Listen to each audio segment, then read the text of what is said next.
കൊച്ചു ത്രേസ്യ പുണ്യവതി നിന്നിൽ റോസാപുഷ്പം പോലെ ഹൃദയം. ചെറുപുഷ്പമൊഴികൾ. ലിസ്യുവിലെ ചെറുപുഷ്പത്തോടൊപ്പം 100 ദിനങ്ങൾ. 35-ാമത്തെ ദിവസമായ ഇന്ന് നമ്മൾ ധ്യാനിക്കുന്ന ചെറുപുഷ്പമൊഴി ദൈവത്തിന് സ്തുതിയുടെയും കൃതജ്ഞതയുടെയും ബലി സമർപ്പിക്കുക. നമുക്കൊന്ന് കണ്ണുകൾ അടയ്ക്കാം. ഞങ്ങൾക്കേറെ പ്രിയപ്പെട്ട ഞങ്ങളുടെ കൊച്ചുറാണി, നീ ഞങ്ങളെ ഓർമ്മപ്പെടുത്തുകയാണല്ലോ ദൈവത്തിന് സ്തുതികീർത്തനങ്ങളുടെയും കൃതജ്ഞതയുടെയും ബലി നിരന്തരം സമർപ്പിക്കണമെന്ന്.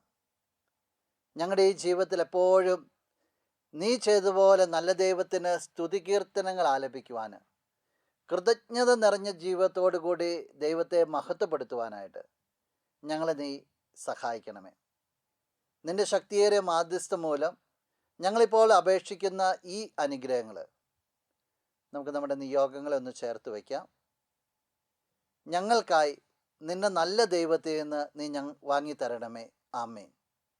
നമ്മുടെ കർത്താവ് ഈശോ മിശിഹായുടെ കൃപയും പിതാവായ ദൈവത്തിൻ്റെ സ്നേഹവും പരിശുദ്ധാത്മാവിൻ്റെ സഹവാസവും വിശുദ്ധ കൊച്ചു ത്രേസ്യയുടെ പുഷ്പവർഷവും നിങ്ങളെല്ലാവരോടും കൂടി ഉണ്ടായിരിക്കട്ടെ, ഇപ്പോഴും എപ്പോഴും എന്നേക്കും.